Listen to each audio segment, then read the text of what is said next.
सदृश गोपिन प्रेम प्रकट कलयुग ही दिखायो। निरअंकुश अति निडर रसिक यश रस न गायो। दुष्टन दोष विचारे मृत्यु को उद्यम कियो। बारन बांको भयो गरल अमृत ज्यों पियो। भक्त निशान बजाय के काहू ते नाही लजी। लोक लाज कुल श्रृंखला तज मीरा गिरधर भजी। श्री राधे राधे। भक्तों, जो उच्च कोट के भगवत प्रेमी भक्त होते हैं उनके अंदर आध्यात्मिक तेज इतना होता है कि उनके लिए कुछ भी अगम्य नहीं होता। वो योग मार्ग में भी निष्णात हो जाते हैं, सहज ही। ज्ञान मार्ग में भी, भक्ति मार्ग में भी असाधारण प्रतिभा का भक्त ऐसा होता है। और मीरा जी तो थी ही असाधारण। निवृत्तिनाथ जी महाराज जो ज्ञानेश्वर के बड़े भाई थे, योगीराज, साक्षात शिव जी के अंश स्वरूप, उनका सत्संग मीराबाई को मिल रहा था। आप वही श्रवण कर रहे थे, क्योंकि ये लोग डाकोर का दर्शन करने जा रहे थे तो रास्ते में निवृत्तिनाथ जी मिले थे और उन्होंने डाकोर की महिमा वाली कथा सुनाई थी जो आप कल श्रवण किए थे। निवृत्तिनाथ जी ने यह भी बतलाया कि संसार का जो स्वरूप है वो सरकते रहने के कारण संसार कहा गया। संसरत इति संसार है। जैसे अभी जो है वो आगे सरक जाएगा, बाद में नहीं रहेगा। जैसे भक्तों बचपन सरक गया, युवावस्था सरक गई, वृद्धावस्था सरक रही है, ऐसे सारा संसार सरकता जाता आगे, एक जगह रुकता नहीं, टिकता नहीं। अचानक मीरा जी ने पूछा निवृत्तिनाथ जी महाराज से कि भक्ति में क्या बात मुख्य है। तो निवृत्तिनाथ जी बोले भक्ति में समर्पण मुख्य है। महाराज जी ये सुनकर के मीरा रो पड़ी और मीरा का ये रुदन देखकर दूधा जी और निवृत्तिनाथ जी चकित हो उठे। क्या बात है बेटी, ऐसे पूछने लगे। थोड़ी देर तक रोने के बाद अपने को संभाला मीरा जी ने और फिर कहा कि आप मुझे योग सिखाएंगे क्या, आंसू पोंछते हुए बोली थी। तो उन्होंने कहा कि मैं अवश्य प्रयत्न करूंगा, लेकिन तुम तो भक्ति मार्गी लगती हो बेटा मुझे। मीरा जी ने कहा कि बिना जाने कैसे समर्पण होगा, अर्थात योग के द्वारा ज्ञान हो जाएगा, तब मेरा समर्पण जो भक्ति के लिए मुख्य चीज है वो और अच्छा होगा। और सहज ही निवृत्तिनाथ जी बोल पड़े कि संसार में भी तो और भी बहुत स्प्रेरणीय है बेटी, फिर इसी ओर तुम्हारा ध्यान, इसी ओर तुम्हारी रुचि क्यों है। तुम्हारी आयु के बालक खेल खिलौनों में, खेल में रमे रहते हैं, तुम छोटी सी कन्या हो, तुम ये सब छोड़ करके इस कठिन राह की ओर क्यों मुड़ गई। मीरा जी ने कहा इसलिए महाराज कि सबका कहना है कि मानव देह सहज नहीं मिलती है और उसे जानने पाने का योग इसी देह से ही बनता है। और जब श्रेष्ठ को पा सकते हैं तो हल्की वस्तु से क्यों स्वयं को बहलाया जाए। मुझे लेना देना पूरा ही अच्छा लगता है, थोड़ा थोड़ा मन को नहीं भाता। जिससे पाने और जानने के बाद भी कुछ रह जाए बाकी, वो तो ठीक नहीं। और जिससे पाने और जानने के बाद कुछ भी पाना और जानना बाकी नहीं रहता, उसी के लिए प्रयत्न करना उचित जान पड़ा। निवृत्तिनाथ जी बोले कि सुना है कि किसी संत ने तुमको भगवत विग्रह दिया है, उनकी पूजा अर्चना करती हो। सो क्या समझ कर करती हो जब अभी जानना बाकी रह गया। मीरा जी ने कहा, संत जी ने कहा था कि ये मूर्ति प्रतीक है, जो सर्वत्र है वो इसमें भी है। और महाराज जी मुझे पूजा बहुत अच्छी लगती है। शास्त्रों में सुने वर्णन के आधार पर मैं कल्पना करती हूँ कि वो कैसा है,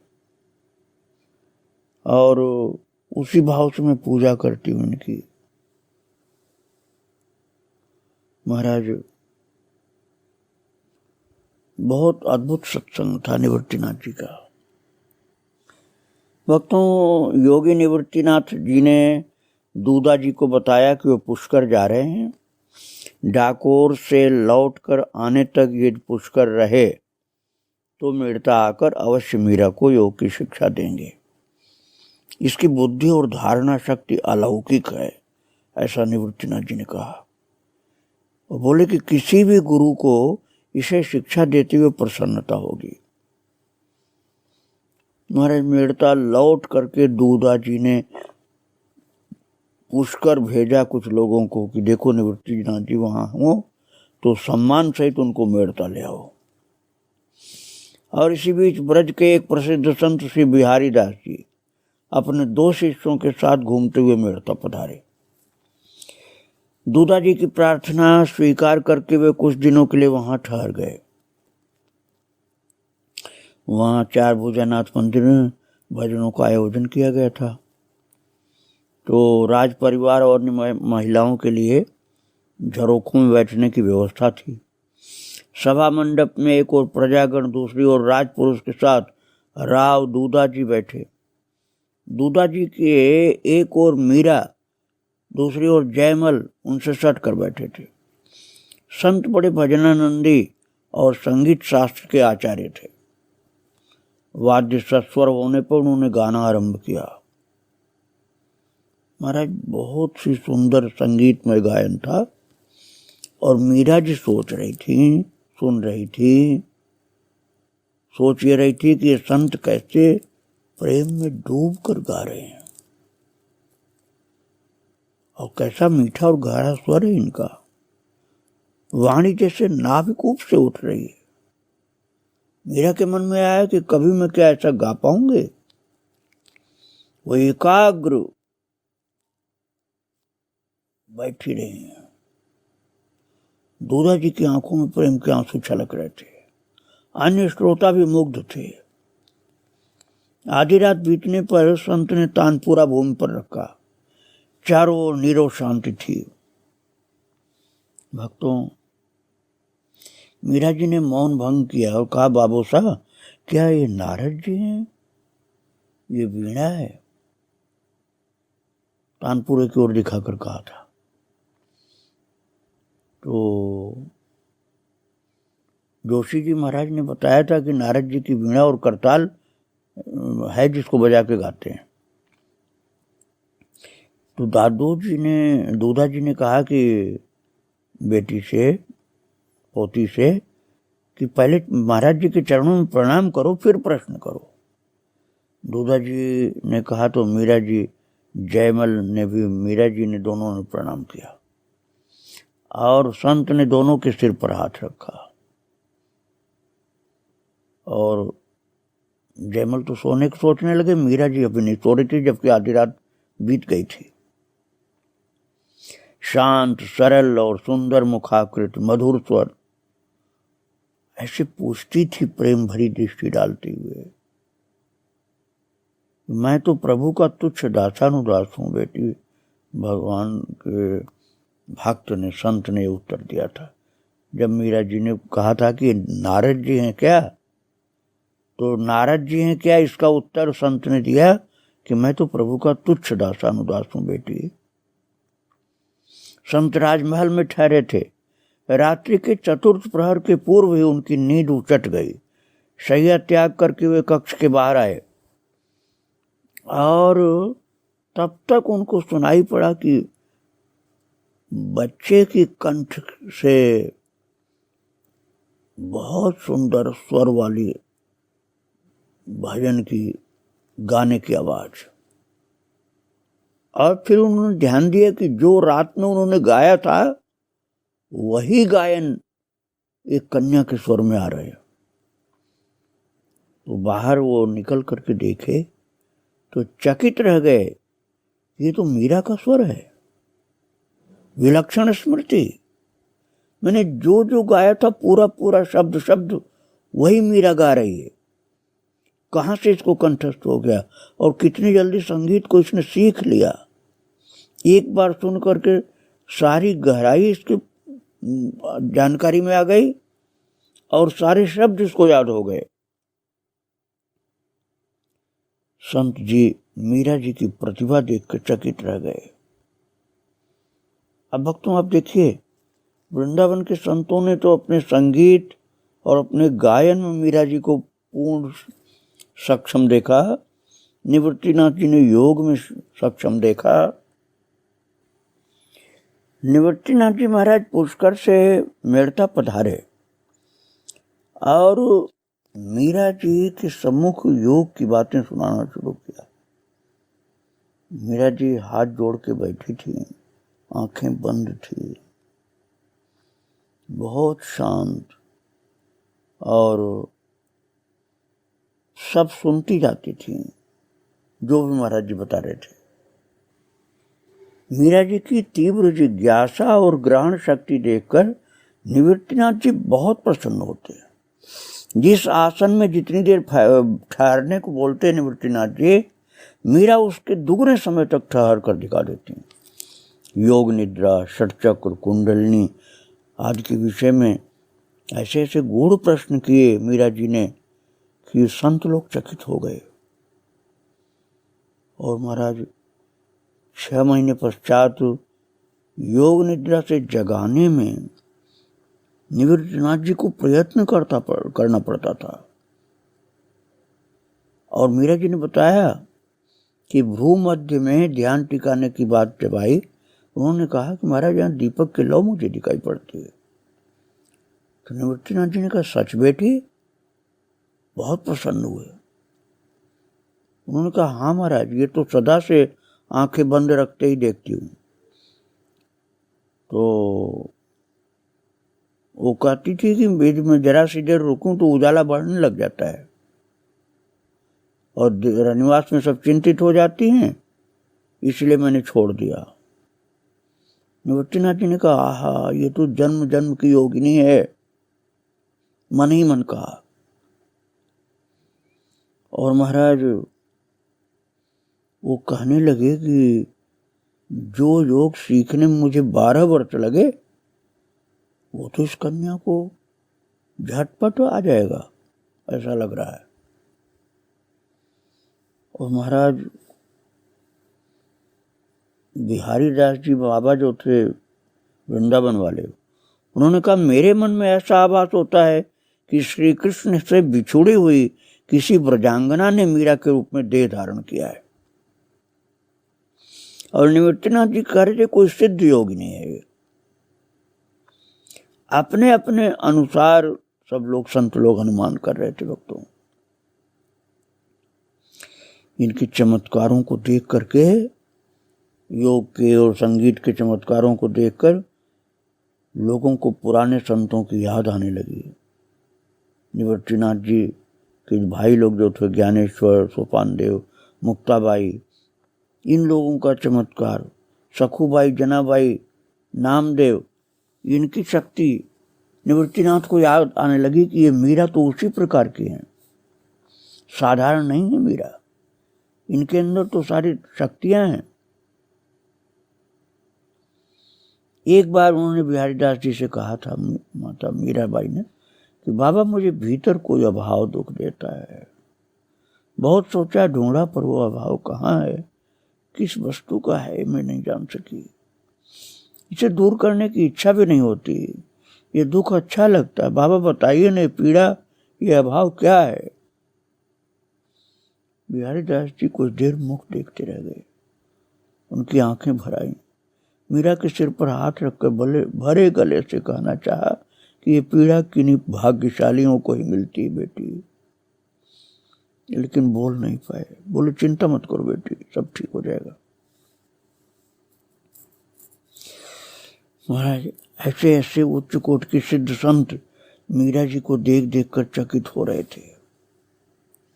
योग में बहुत ऊंची स्थिति हो गई। योग वाली बात तो मैं आपको भक्तों फिर आगे सुनाऊंगा, लेकिन बीच में एक बात मैं मीरा जी के भाव की बात आपको सुनाना चाहता हूँ। वो बहुत अद्भुत है भाव वाली बात। पहले आप उसे सुनिए, फिर योग वाली बात सुनिए।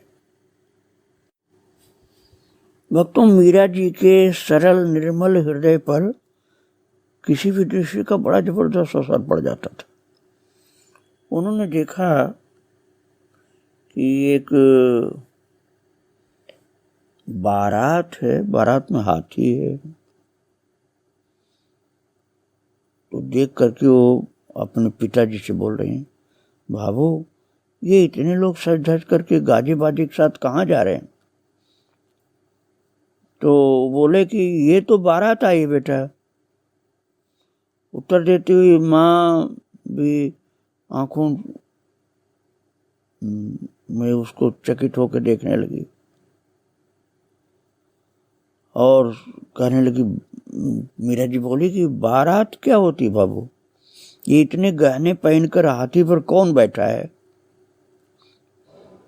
भक्तों, राजस्थान की बोली में दूल्हा को बींद कहते हैं, बींद। तो बोली कि ये तो बींद है बेटी, माता बोली, और बीनड़ी को ब्याहने जा रहा है। बीनड़ी अर्थात बहू को। और ये अपने नगर सेठ की बेटी है ना, उससे विवाह होगा इसका। माँ ने दूल्हे की ओर देखते हुए कहा कि ये जो दूल्हा है बींद अर्थात दूल्हा, उसका अपने नगर सेठ के बेटी से विवाह होगा। तो मीरा जी ने पूछा कि सभी बेटियों के वर होते हैं क्या? सभी से ब्याह करने पड़ते हैं बींद को क्या? तो माँ ने कहा, हाँ बेटा, बेटियों को तो ब्याहना ही पड़ता है। बेटी बाप के घर नहीं खटती है, नहीं रहती है। चलो अब नीचे चलें। माँ ने बेटी को झरोखे से उतारने का उपक्रम किया। वो झरोखे से देख रही थी चढ़कर। तो उस ओर ध्यान न दे करके मीरा ने पूछा कि बाबू मेरी बींद कहाँ है, मेरा बींद कहाँ है, मतलब मेरा दूल्हा कहाँ है? तो तेरा वर, ऐसे बोलकर माँ हंस पड़ी। मैं कैसे जानूं कि तेरा वर कहाँ है? माँ ने कहा। और उन्होंने कहा कि जहाँ के लिए विधाता ने लेख लिखा होगा वहाँ जाना पड़ेगा, वहीं तेरा वर तुझको मिलेगा। और नीचे चल। अब उन्होंने दोनों हाथ फैलाए और कन्या को गोद में ले लिया। तब तो कूद पड़ी हो, बोली अलग हो गई, बोली गोद में नहीं, मैं पैदल चलूंगी। मुझे पहले बताइए कि मेरा वर कौन है?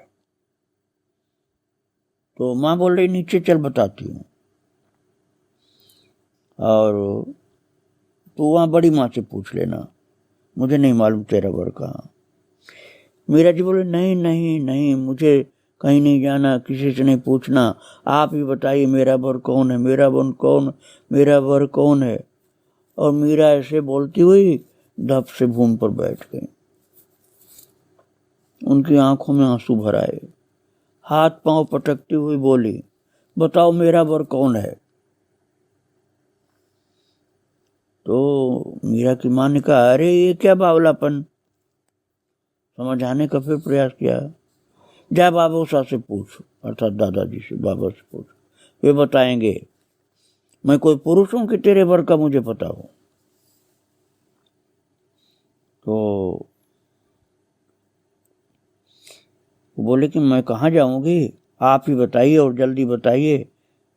और महाराज रोती हुई मीरा जी नीचे जमीन पर बैठ गई।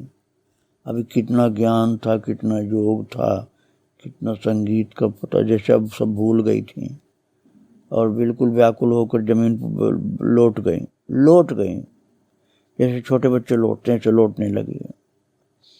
और माँ को आश्चर्य हुआ कि ऐसी जिद तो इसने आज तक कभी नहीं की। ठीक है, तू रो मत, उठ मैं बताती हूँ तेरा वर। गोद में उठा करके माँ ने कहा, इधर देख कौन है। तो बोली ये तो मेरे गिरधर गोपाल हैं। आप तो वर बताइए, मेरे गिरधर गोपाल को क्यों दिखा रही हो। फिर रोना शुरू किया। माँ ने कहा, अरे पागल, यही तो तेरे वर हैं, जो अपना गिरधर गोपाल बता रही है तेरे वर हैं। उठ चल, अब कब से एक ही बात रट लगाए हुई है। महाराज आश्चर्य से पूछा मीरा ने कि तुम सच कह रही हो माँ, या मुझे बहका रही हो, यही मेरे वर हैं क्या। माँ ने कहा, चल अब चल, मुझे थाल परोसने हैं, बहुत देर हो जाएगी, बता तो दिया कि यही तेरा वर है। मीरा जी अपने गिरधर को रोजाना नहलाती थी, सजाती थी, श्रृंगार करती थी, बात करती थी, भोग लगाती थी, लेकिन आज जो माँ ने कहा कि यही तेरा वर है, तो उसकी बात गिरधर को जो देखा, तो ऐसे चाव और आश्चर्यपूर्वक उनको देखा जैसा कभी नहीं देखा था। वो बैठी रही, उठती नहीं थी, और माँ उसे उठते न देख करके फिर नीचे चली गई। मीरा रोना भूल गई। यही उनके लिए पर्याप्त आश्वासन देते था कि ये वर है तेरा। देखो, अभी प्रेम की बात मैंने सुनाया भक्तों, लेकिन उनकी योग साधना और सिद्धि कितनी ऊंची थी, वो बहुत अद्भुत बात है। मीरा जी की एक रात नींद खुली तो उन्होंने देखा, उनको लगा, अच्छी तरह से अनुभव हुआ कि उनके नाभि के पीछे मेरुदंड में कुछ सुरसुराहट, फड़कन हो रही है। वो उठ बैठी और शीघ्रतापूर्वक भुजंगासन, मत्स्येंद्रासन, हलासन, सर्वांगासन, चक्रासन, शीर्षासन आदि करने लगी। फिर शांत होने का प्रयत्न करते हुए पद्मासन से बैठ गई। कंप, घबराहट, पसीना, प्रकाश, देह में होने वाली परिवर्तन, इन सबको धैर्यपूर्वक सहती हुई आसन पर दृढ़तापूर्वक बैठी रही। मन को नाभि चक्र में स्थापित किया। उनको लग रहा था कि वहां से कोई वस्तु ऊपर उठने के लिए संघर्ष कर रही है। अचानक पलक झपकते ही वह लहरदार वस्तु वहां से उठी और छाती और कंठ प्रदेश में रुकने का थोड़ा सा बहाना जैसे करते हुए चलकर ऊपर भ्रू मध्य में आ लगी। तब प्रकाश और केवल अद्भुत आनंद। मीरा को ज्ञात ही नहीं हुआ कि क्या हो रहा है, क्यों हो रहा है और कैसे हो रहा है। जैसे ही भीतर की उस नागिन ने भ्रू मध्य को छुआ, नागिन जैसी थी इसलिए नागिन कहा गया, उसकी देह आसनबद्ध अवस्था में ही शैया से ऊपर उठ गई। मतलब मीरा जी का शरीर ऊपर उठ गया आकाश में, और उनका सिर छत से जा लगा। तो उनकी ओढ़नी का एक छोर ऊपर छत में लगी एक कड़ी में अटक गया। उसकी देह शैया पर कब आई ये उनको पता ही नहीं था, लेकिन उनका जो अटका हुआ गोटा ऊपर कड़ी में फंस गया था, वो छत पर वहीं रह गया और शरीर मीरा का जमीन पर आया, घंटों बाद आया। महाराज मीरा जी के नेत्र बंद थे और ये सब अपने आप हो रहा था। प्रातः मीरा जी के अभ्यास के लिए जब रूम नीचे आए गुरुदेव प्रातःकाल, तो मीरा जी की आंखें खुलती भी नहीं थी। योगी निवृत्तिनाथ जी चकित थे कि कितनी तीव्र गति से इसकी कुंडलनी जागृत हुई कि यह आकाश में उड़ गई थी। और भक्तों, आज जैसे लिंटर का मकान होता है तो तब नहीं होता था, कड़ी कड़ी छत में होती थी। तो कड़ी में मीरा जी की जो गोटा वहां था वहीं अटका हुआ था। निवृत्तिनाथ जी ने नाड़ी और हृदयगत की परीक्षा की और कक्ष में पड़ी चौकी पर बैठकर नेत्र मूंद लिए। बिहारी दास जी की दृष्टि कड़ी पर टंगे गोटे की किनारी पर गई, जो मीरा जी की ओढ़नी का छोर था। अब ये लोग चकित हैं कि मीरा जी तो जमीन पर है, यह सब इनका इतनी ऊपर छत में कैसे फंसा हुआ। तब निवृत्तिनाथ जी ने कहा, ये उड़ करके पहुंच गई थी छत तक।